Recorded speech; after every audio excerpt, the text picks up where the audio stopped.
I am Helena, a widow for 7 months now. My husband, Maurício, departed without warning, leaving behind a silence that still echoes through our empty house. In his final years, he had grown remarkably close to our daughter-in-law, Flávia, the wife of our only son, Rodrigo. They claimed it was because of my confused mind, my advanced age, as if 73 years of living had somehow diminished my worth. But I was lucid. I had always been lucid. I was simply tired. Tired of fighting. Tired of explaining myself. Tired of being treated like a fragile ornament, gathering dust on a shelf.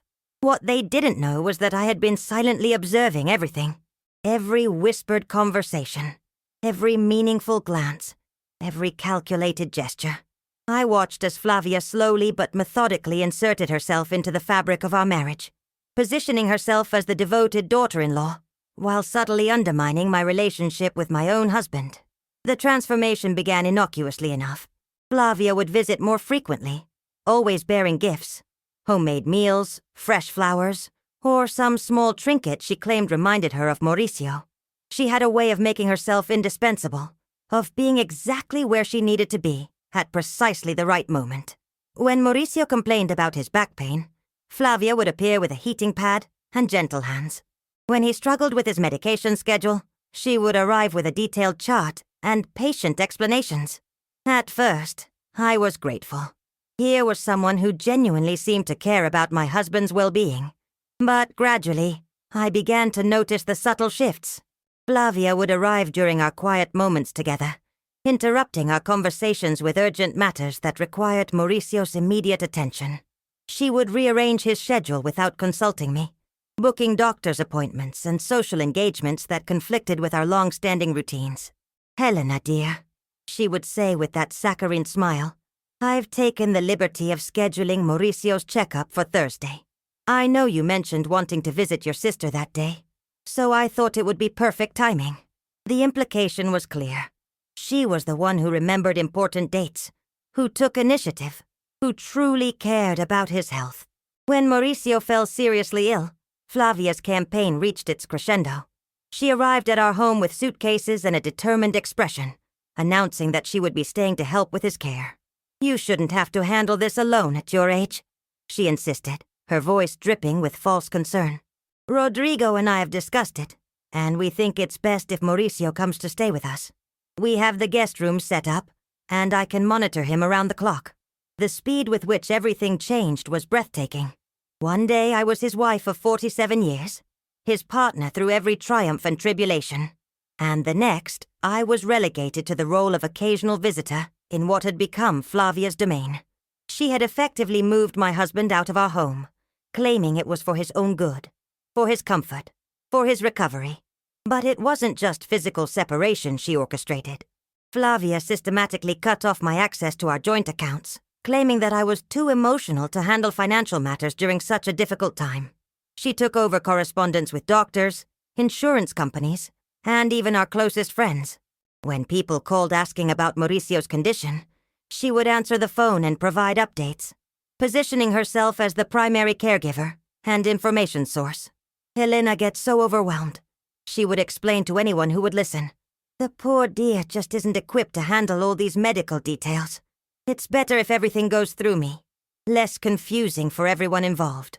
I found myself increasingly isolated, cut off from the man I had loved for nearly half a century. When I would visit, Flávia would hover nearby, monitoring our conversations, interrupting with medication reminders or suggestions that Maurício needed rest. She had created an environment where I felt like an intruder in my own husband's life. The most painful moments were when I would catch glimpses of the man I'd married. Moments when his eyes would focus on me with the old warmth, when he would reach for my hand with familiar tenderness. But these instances became increasingly rare as his condition deteriorated, and Flávia was always there to redirect his attention, to remind him of appointments or treatments that supposedly required his immediate focus. During his final weeks, I felt like I was watching my husband slip away, not just from life, but from me specifically. Flávia had woven herself so thoroughly into his daily routine that I had become peripheral to his existence. She was the one who knew which medications he needed when, who understood his dietary restrictions, Who could interpret his increasingly confused mumblings? I was just the woman who showed up occasionally, bringing flowers and tears. The day Maurício died, I wasn't even there. Flávia called me at 6 in the morning, her voice carefully modulated to convey the appropriate level of sorrow. Helena, I'm so sorry to tell you this, but Maurício passed peacefully in his sleep. He wasn't in any pain. I was holding his hand. Even in death, she had managed to position herself as his final companion, while I remained on the periphery, receiving the news secondhand like a distant relative, rather than his wife of 4 decades. At the funeral, Flávia played the role of the devoted daughter-in-law to perfection. She greeted mourners with appropriate solemnity, coordinated the service details, and delivered a beautiful eulogy about Maurício's kindness and strength. She had transformed herself into the widow I should have been, while I sat in the front pew feeling like a ghost at my own husband's funeral. It was after the service, as people were filing out of the chapel, that Flávia approached me. She waited until we were relatively alone, then leaned in close with that familiar smile, the one that never quite reached her eyes. "Now you can rest, Helena," she said softly, her hand briefly touching my arm in a gesture that might have appeared comforting to any observer. "You don't have to worry about anything anymore. We'll take care of everything." There was something in her tone, something in the way she emphasized everything, that made my blood run cold. But I simply nodded, too exhausted by grief and too overwhelmed by the day's events to fully process the implications of her words.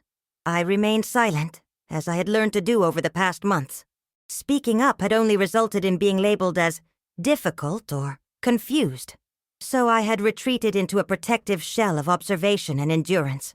The days following the funeral passed in a blur of casseroles from neighbors and sympathy cards from friends. I found myself alone in the house that Maurício and I had shared for so many years, surrounded by memories and the deafening silence of his absence. I expected to hear from Rodrigo, to have some family meeting about practical matters, about how we would move forward. But days turned into weeks, and the silence stretched on. Then, exactly 3 weeks after the funeral, Flávia called. Her voice was brisk, businesslike, stripped of the false warmth she had maintained during Maurício's illness. "Helena, I've scheduled the reading of Maurício's will for next Tuesday at 9 a.m. at the Central Court. I trust you can be there on time." She didn't ask about my schedule, didn't inquire whether the timing was convenient, didn't even pretend to consult with me about the arrangement. She simply informed me of her decision and hung up, leaving me staring at the phone with a growing sense of unease. I spent the weekend in a state of anxious anticipation. I had no idea what to expect from the will reading. Maurício and I had never discussed the details of his estate planning in depth. Like many couples, we had simply assumed we would figure it out together when the time came. I knew he had a will, of course, but I had no idea what it contained or how it would affect my future. On Tuesday morning, I rose early and dressed carefully. I chose the navy blue coat I'd worn to our wedding 47 years earlier, the same coat I'd worn to every important occasion since then. It was dated now, perhaps a bit too large for my diminished frame, but it made me feel connected to happier times, to the woman I had been when Maurício first told me I was beautiful. I arrived at the Central Court building 15 minutes early, partly out of habit, and partly because I wanted to compose myself before facing whatever was to come. The building was imposing, with its marble columns and echoing corridors, and I felt small and insignificant as I made my way to the designated room. When I entered the conference room, Rodrigo was already there, seated at the far end of a polished wooden table. He looked up when I entered, but there was no warmth in his eyes, no acknowledgement of shared grief or mutual support. He simply nodded curtly and returned his attention to the papers in front of him. My heart broke a little more. This was my son, the baby I'd rocked to sleep countless nights, the child I'd cheered at school plays and soccer games, the young man I'd been so proud to see married. But somewhere along the way, Flávia had managed to drive a wedge between us, to make him see me as a burden rather than his mother. Moments later, Flávia swept into the room like she was arriving at a premiere. She was dressed impeccably in a black designer suit that probably cost more than my monthly grocery budget. Her hair styled to perfection, her makeup applied with professional precision. She moved with the confidence of someone who owned the room, who expected to be the center of attention. She settled into the chair directly across from the lawyer's position, crossed her legs elegantly, and began touching up her lipstick, using a small, compact mirror. Everything about her demeanor suggested that this was just another business meeting, another item to be checked off her to-do list. "Good morning, everyone," she said brightly, snapping the compact shut and flashing a smile around the room. "I hope we can get through this efficiently. I have a lunch appointment at noon." The lawyer, a middle-aged man with kind eyes and a slightly rumpled suit, looked uncomfortable with her casual attitude. He shuffled through his papers nervously, clearly struggling with the gravity of the situation versus Flavia's breezy approach. "Well, I suppose we should begin," he said hesitantly, reaching for an official-looking envelope. "This is the last will and testament of Maurício Santos, properly witnessed and notarized." Before he could break the seal, Flávia raised her hand with the authority of a traffic cop. "Excuse me, doctor," she interrupted, her voice taking on a more serious tone. "Before we proceed with the reading, I think everyone in this room needs to understand something important." She turned to look at me directly, and I saw something cold and calculating in her eyes that I had never seen before. Or perhaps I had seen it, but had been too trusting to recognize it for what it was. "Helena has been struggling lately. Haven't you, Helena?" She paused, as if waiting for me to respond, but continued before I could speak. "She's been confused about dates, mixing up names, forgetting important conversations. Maurício was very concerned about her mental state in his final months. He specifically asked me to ensure that his final wishes would be respected and properly executed." I felt the blood drain from my face. This was it, the moment I had been dreading without even realizing it. She was going to paint me as incompetent, as someone who couldn't be trusted with her own husband's legacy. "The truth is," Flávia continued, her voice gaining strength and conviction, "Maurício wanted to make sure his grandson would be provided for. He was worried that Helena's condition might interfere with his ability to secure the boy's future. He trusted me to make the right decisions." She leaned forward, her elbows on the table, her expression suddenly fierce. "The fact of the matter is, she doesn't deserve a penny. She didn't even take care of him at the end. I did. I was the one who held his hand when he was scared, who made sure he took his medications, who sat with him through the long nights. She was too weak, too selfish to handle the responsibility." The words hit me like physical blows. In that moment, I understood the full scope of what had been happening. This hadn't been about caring for Maurício at all. It had been about positioning herself to inherit everything we had built together. She had isolated me from my husband, convinced everyone that I was incompetent, and now she was prepared to claim the rewards of her deception. Rodrigo sat silently through this character assassination, his head bowed, his hands folded in his lap. My own son wouldn't even look at me as his wife systematically destroyed my reputation and my rights. The silence that followed Flavia's speech was suffocating. The lawyer looked deeply uncomfortable, glancing between me and the legal documents in front of him. I could see him struggling with the situation, unsure how to proceed in the face of such serious allegations about my mental competence. But then, cutting through the tension like a blade, there was a sharp knock on the door. "Come in," the lawyer called, clearly grateful for any interruption to the uncomfortable scene. The door opened to reveal a tall, distinguished man in judicial robes.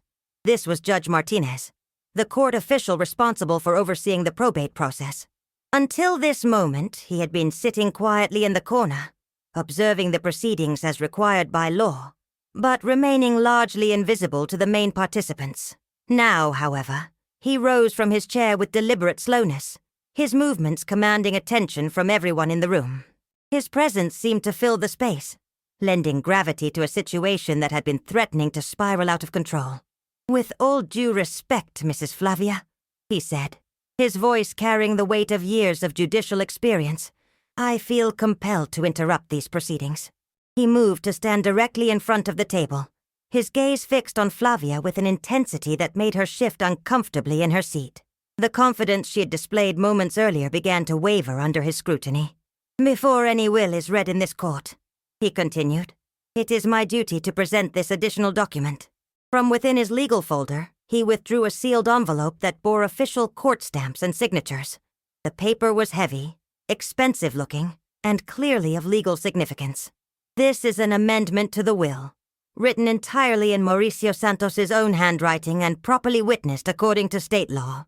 It was filed with this court exactly 2 months before his death, during a private meeting that Mr. Santos requested, specifically for this purpose. Flavia's face had gone pale, the carefully applied makeup suddenly looking harsh against her blanched skin. "That's impossible," she whispered. He was too sick to—" "The amendment," Judge Martinez continued, ignoring her interruption, "includes specific instructions that it should only be read if Mrs. Helena Santos were to be questioned, discredited, or challenged regarding her mental competence or her right to inherit." He held up the envelope so everyone could see the multiple signatures, notarizations, and official seals. Mr. Santos was quite specific about this. He anticipated that there might be attempts to portray his wife as incompetent, and he wanted to ensure that his true feelings would be known if such circumstances arose. The judge's fingers worked carefully to open the sealed envelope, his movements deliberate and respectful. This amendment was witnessed by 2 court officials and recorded on video, as per Mr. Santos's request. There can be no question about its authenticity or his mental state when it was created. He unfolded the document, and I could see Mauricio's familiar handwriting covering the pages. Even from across the room, I recognized the careful script that had written me love letters for nearly 50 years. Judge Martinez cleared his throat and began to read in a clear, strong voice that carried every word to every corner of the room. "To whom it may concern, and most especially to my beloved wife, Helena.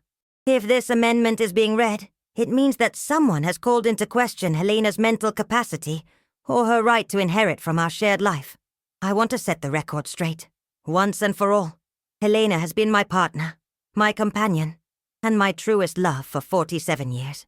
She has stood by me through every challenge, celebrated every success, and shown me a devotion that I fear I have not always deserved. In my final months, as illness clouded my judgment and made me dependent on others, I allowed myself to be convinced that she was no longer capable of caring for me. This was not only wrong, it was a betrayal of the woman who had never once betrayed me. My daughter-in-law, Flávia, presented herself as devoted and caring, but her true motivation was far more calculating. She systematically isolated me from Helena, convinced me that my wife was becoming senile and unreliable, and positioned herself as the only person who could properly care for me. She spoke sweetly to my face while poisoning my thoughts against the woman I'd promised to love until death. Flávia was not motivated by love or concern for my well-being. She was motivated by greed, by the desire to inherit the wealth that Helena and I had built together through decades of hard work and mutual sacrifice. She saw an opportunity in my illness, and she exploited it with ruthless efficiency. I leave nothing to Flávia. Not one penny, not one possession, not one memory. Everything I own, everything I have built, everything I've accumulated belongs to Helena. Because it was with her that I dreamed of every brick in our home, every dollar in our account, every moment of our shared life. Helena was not too weak to care for me. She was prevented from caring for me by someone who saw my illness as an opportunity for personal gain. She was not confused or incompetent. She was deliberately marginalized and discredited by someone who needed her to appear incompetent in order to justify taking her place. If I'm no longer alive to defend my wife, it is because I trusted the wrong person. It is because I allowed myself to be convinced that the woman who had loved me unconditionally for nearly half a century was somehow no longer worthy of my trust. It is because I was foolish enough to believe that someone else could love me more than Helena did. I asked forgiveness from the only person who deserves it. My wife, Helena. I asked that she remember me not as the man who doubted her in his final months, but as the man who loved her for 47 years, and who is using his final act to ensure that she receives everything she deserves. To my son Rodrigo, you have allowed your wife to come between you and your mother.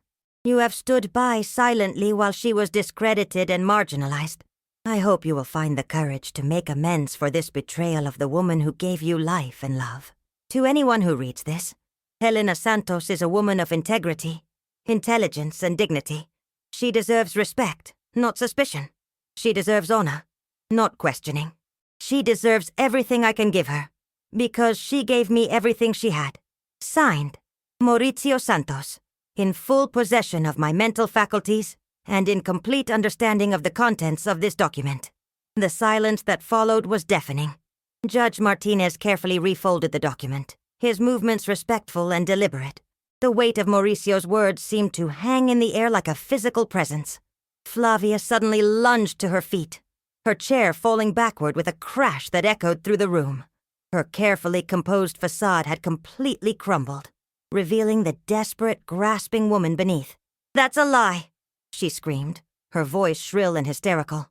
He was heavily sedated. He didn't know what he was signing. "This is fraud!" Judge Martinez regarded her with the stern expression of a man who had seen every form of human dishonesty during his years on the bench. "Mrs. Flávia, the document was created under the supervision of this court. Mr. Santos was examined by a court-appointed physician and found to be completely lucid and competent. The entire process was recorded on video, and I personally witnessed his signature." He paused, allowing the full weight of his authority to settle on her. "Furthermore, your behavior today, your attempts to discredit a grieving widow, your claims about inheritance rights that do not exist, your apparent assumption that you were entitled to assets that were never yours, only serves to confirm the concerns that Mr. Santos expressed in this amendment." Flavia's face twisted with rage and desperation. "You don't understand. I took care of him. I sacrificed everything for him. I gave up my own life to nurse him through his illness." "You took care of him," Judge Martinez replied coldly, "in order to position yourself to inherit his wealth. You separated him from his wife not out of love, but out of calculation. You convinced him that she was incompetent, not because you cared about his well-being, but because you wanted to eliminate your competition for his assets." He leaned forward slightly, his voice taking on a tone of absolute finality. "Mrs. Flávia, you will not receive a single penny from this estate. Mr. Santos's intentions could not be clearer. Please sit down and allow us to complete the legal proceedings." For a moment it seemed as though Flávia might continue to argue, might escalate her protest to an even more hysterical level. But something in Judge Martinez's expression, the absolute certainty, the complete lack of sympathy, seemed to deflate her completely. She slowly righted her fallen chair and sat down, but her entire demeanor had changed. The polished, confident woman who had entered the room was gone, replaced by someone who looked smaller, defeated, and utterly humiliated. It was only then that Rodrigo finally looked up at me. What I saw in his eyes broke my heart all over again. Not anger, not defiance, but shame. Deep, crushing shame for what he had allowed to happen, for the role he had played in isolating me from the man I had loved for 47 years. He opened his mouth as if to speak, then closed it again. What could he possibly say? How could he explain that he had stood by while his wife systematically destroyed his mother's relationship with his father? How could he justify his silence during months of deliberate cruelty? He couldn't. So he said nothing. He simply sat there, drowning in his own guilt and shame, while the truth of what had happened settled over all of us like a heavy blanket. The actual reading of the will was almost anticlimactic after Mauricio's powerful amendment. The original document left everything to me, as I had always assumed it would. But it was the amendment that mattered. The final testimony of a man who had recognized, perhaps too late, that he had been manipulated into betraying the love of his life. As the legal proceedings concluded, and the various documents were signed and filed, I found myself experiencing something I hadn't felt in months. Peace. Not happiness exactly. The grief of losing Maurício was still too fresh, too overwhelming for that. But peace. The peace of knowing that my husband had loved me until the end, that he had recognized the truth about what had happened, and that he had used his final act to honor the life we had built together. When the formalities were complete, I rose from my chair with as much dignity as I could muster. I walked slowly toward the door, feeling Mauricio's presence beside me for the first time since his death. It was as if his spirit had been trapped, unable to rest while I suffered under the weight of Flavia's lies. And now it was finally free to find peace. As I reached the door, I heard the sharp staccato of high heels on marble behind me. Flávia was leaving as well, but there was none of the confident stride she had displayed when entering. Her heels clicked frantically against the floor, the sound echoing through the courthouse corridors like the desperate flight of someone who had gambled everything and lost. I didn't turn around to look at her. I had seen enough of Flávia to last a lifetime. Instead, I walked slowly out of the courthouse and into the bright morning sun, feeling truly free for the first time in months. The world had witnessed the invisible fall of a woman who had tried to erase a lifetime of love, who had attempted to rewrite history to suit her own greedy purposes. But love, true love, cannot be erased. It endures beyond death, beyond lies, beyond the worst that human nature can devise. And justice, when it finally comes, is sweeter than any revenge could ever be. That afternoon I returned to the house that Maurício and I had shared for so many years. But now it felt different. It was no longer a mausoleum of grief and loss, but a home filled with memories of genuine love and partnership. I could feel Mauricio's presence in every room, not as a ghost or a source of sorrow, but as a reminder of the beautiful life we had built together. As I walked through our bedroom, I noticed something I hadn't seen before. On Mauricio's nightstand, partially hidden beneath a stack of medical papers that Flávia had left behind, was a small notebook. My heart raced as I opened it to find pages upon pages of Mauricio's handwriting, a diary he had kept during his final months. The entries painted a heartbreaking picture of a man slowly realizing he had been deceived. The early pages showed his growing confusion and doubt about my capabilities, clearly influenced by Flavia's constant whispers. But as the weeks progressed, the tone changed dramatically. March 15th. I miss Helena terribly. When I ask to see her, Flávia always has an excuse. She says Helena is having a bad day, or wouldn't want to see me like this. But I remember my wife. She has never once avoided me when I needed her. Not in 47 years. Something is wrong here. March 22nd. I heard Flávia on the phone today talking about the inheritance situation and how she needs to manage Helena's expectations. This isn't about my care at all. This is about money. How could I have been so blind? April 3rd.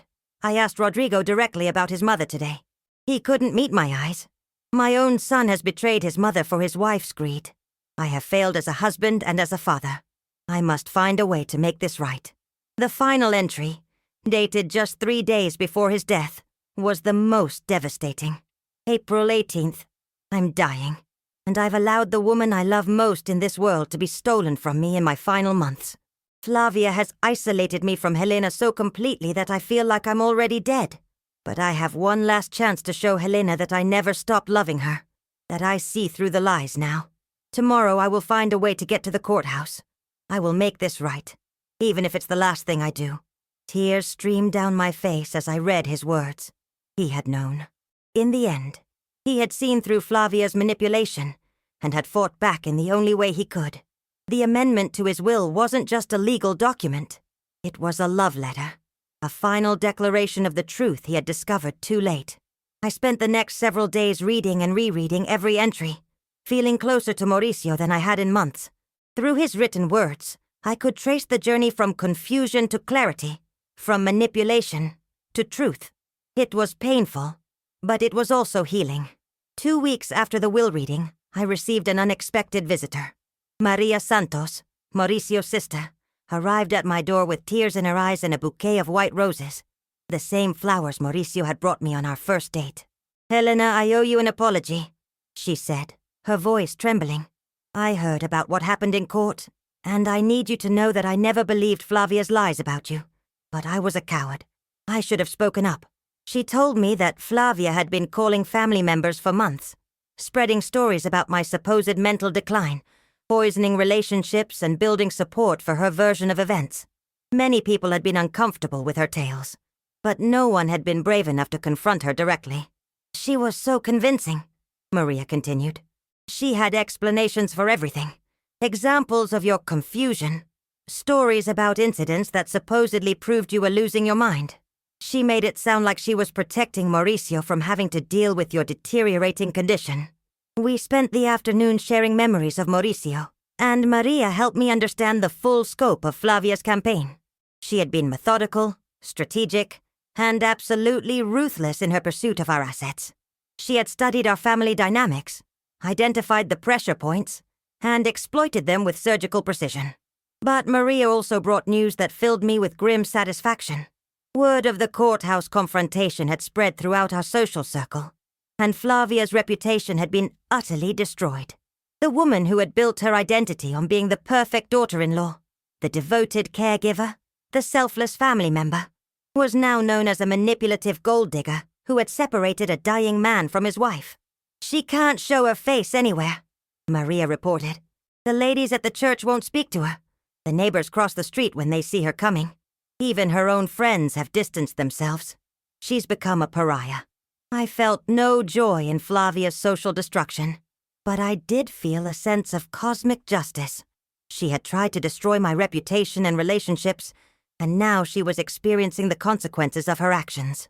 The community that had once admired her was now seeing her true nature. A month later, I received a letter that surprised me. It was from Rodrigo, written in his own hand on expensive stationery.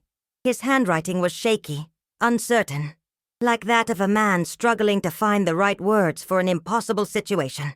"Dear Mom," it began, "I know I have no right to ask for your forgiveness, but I need you to know that I'm haunted by what I allowed to happen.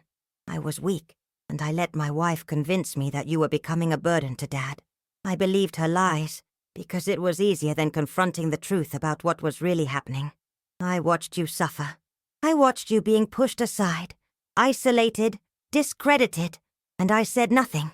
I told myself that Flavia knew best, that she was protecting Dad from difficult decisions. But the truth is, I was protecting myself from having to choose between my wife and my mother, and I chose the coward's path of inaction. Dad's amendment destroyed more than Flavia's inheritance hopes. It destroyed any illusions I had about myself as a good man. I see now that I participated in the emotional abuse of my own mother during the most difficult time of her life. I helped steal your final months with the man you loved more than life itself. I don't expect you to forgive me. I don't know if I can forgive myself. But I want you to know that I have left Flavia. I cannot remain married to someone who could orchestrate such cruelty, and I cannot live with the man I became while under her influence. I'm moving to Denver to start over. I need to figure out who I am when I'm not being manipulated or manipulating others. I need to learn how to be the son you raised me to be, even if it's too late to matter. I love you, Mom. I never stopped loving you, even when I was too weak to show it. I hope someday you might find it in your heart to think of me as more than just another person who failed you when you needed support most. Your son, Rodrigo." I read the letter 3 times, each reading bringing different emotions. Anger at his betrayal, sadness for the son I had lost, pride that he had finally found the courage to face the truth, and yes, eventually, a small seed of hope that perhaps someday we might find a way back to each other. I didn't respond immediately. The wounds were still too fresh, the betrayal too deep, but I kept the letter, and I found myself thinking about forgiveness, not for his sake, but for mine. Carrying anger and resentment would only poison the peace I'd finally found. Meanwhile, the legal aftermath continued to unfold. Flavia had hired an attorney to contest the will, claiming that Maurício had been unduly influenced or coerced into creating the amendment. But Judge Martinez had been thorough in his documentation, and the video evidence of Mauricio's competence was unassailable. Her lawyer eventually advised her to drop the challenge. Not only was she almost certain to lose, but the process would make the details of her manipulation public record, further damaging her already ruined reputation. She withdrew her contest and disappeared from our lives entirely. 6 months after the will reading, I made a decision that surprised even me. I decided to sell the house. Not because I couldn't afford to maintain it, but because I realized that staying there was keeping me trapped in the past. Maurício and I had built a beautiful life together, but that life was over now, and I needed to create space for whatever came next. I used part of the proceeds to establish a foundation in Mauricio's name, focused on supporting elderly people who were vulnerable to financial exploitation. It seemed like the perfect way to honor his memory, while potentially protecting others from experiencing what we had endured. The foundation grew quickly, drawing support from people who had heard our story and wanted to help prevent similar situations. We provided legal assistance, education about warning signs of elder abuse, and support for families dealing with manipulation and exploitation. Working with the foundation gave me a sense of purpose I hadn't expected to find again. I discovered that my experience, as painful as it had been, had given me unique insights into how financial predators operate and how families can be torn apart by greed and manipulation. 2 years after Mauricio's death, I received another letter from Rodrigo. This one was different, shorter, more direct, but somehow more genuine than his earlier attempt at reconciliation. Mom, I've been in therapy for 18 months now, working through the choices I made and the man I became. I'm not writing to ask for forgiveness again, because I understand now that forgiveness is something you give when you're ready, not something I can request. I just want you to know that I think about you every day. I think about the mother who taught me right from wrong, who showed me what love looks like, who deserved so much better from her son. I think about Dad, and how disappointed he would be in the man I became. I'm different now. Not perfect, but different. I'm learning to think for myself, to stand up for what's right even when it's difficult, to be the kind of person who protects the vulnerable instead of exploiting them. I know I can't undo what I did, but I can try to become someone worthy of the love you gave me for 32 years. Whether you ever want to see me again or not, I will spend the rest of my life trying to honor the values you taught me. I love you, and I'm sorry. Not just for what I did, but for who I was when I did it. Rodrigo. This letter felt different, less self-serving, more genuinely remorseful.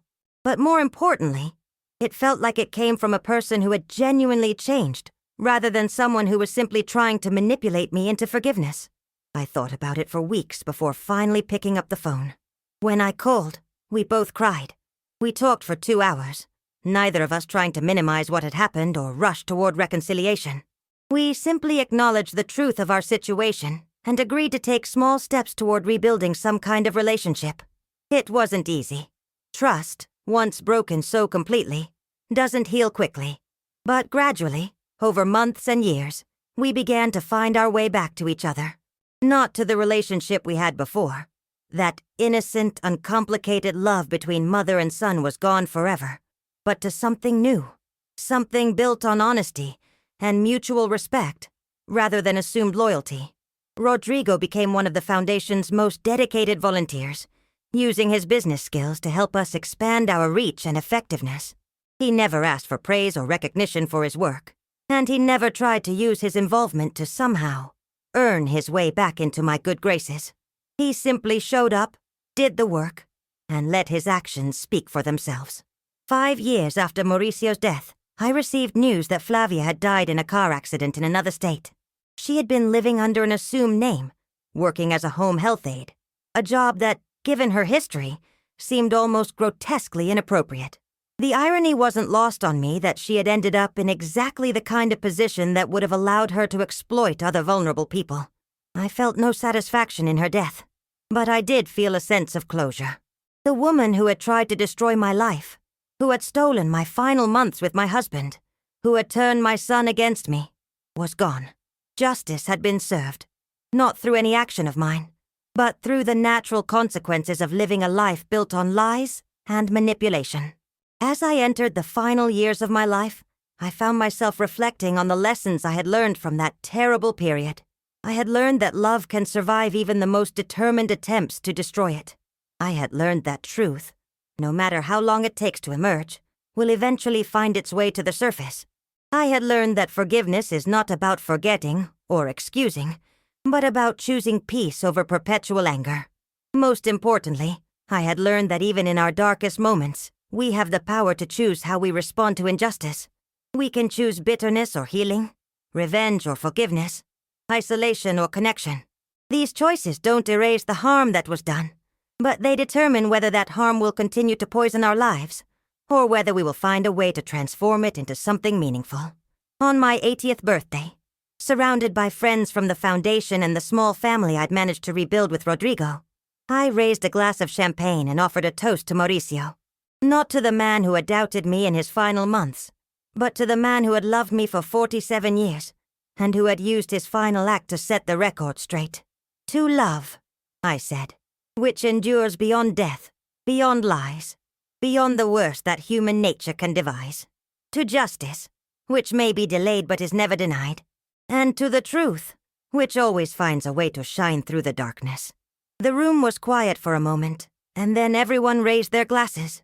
In that silence, I felt Mauricio's presence once more, not as a source of grief or regret, but as a reminder that true love creates something eternal, something that no amount of manipulation or greed can ever destroy. Later that evening, as I sat alone in my small apartment, I opened the notebook where Maurício had recorded his final thoughts. I turned to the last entry and read his words one more time. I will make this right, even if it's the last thing I do. He had kept that promise. Through his amendment, through his final act of love and justice, he had made it right. Not just for me, but for anyone who might read our story and recognize the warning signs of manipulation and exploitation in their own lives. Sometimes justice comes in the form of a judge's ruling. Sometimes it comes in the form of a dead man's final words. Sometimes it comes through the slow, patient work of rebuilding what was destroyed. But it always comes eventually for those who wait with patience and faith. And love, true, genuine, lasting love, always wins in the end. As I closed the notebook and prepared for bed, I whispered a final thank you to the man who had loved me enough to find a way to protect me, even after death. Tomorrow would bring new challenges, new opportunities to help others, new chances to choose love over fear. But tonight, I was at peace. After years of struggle and heartache, after betrayal and vindication, after loss and gradual healing, I was finally, completely at peace. The woman who had tried to erase me from my own life story had failed. The story was mine to tell, and I would tell it with all the love, pain, triumph, and truth it deserved. Justice had been served, love had prevailed, and I was free.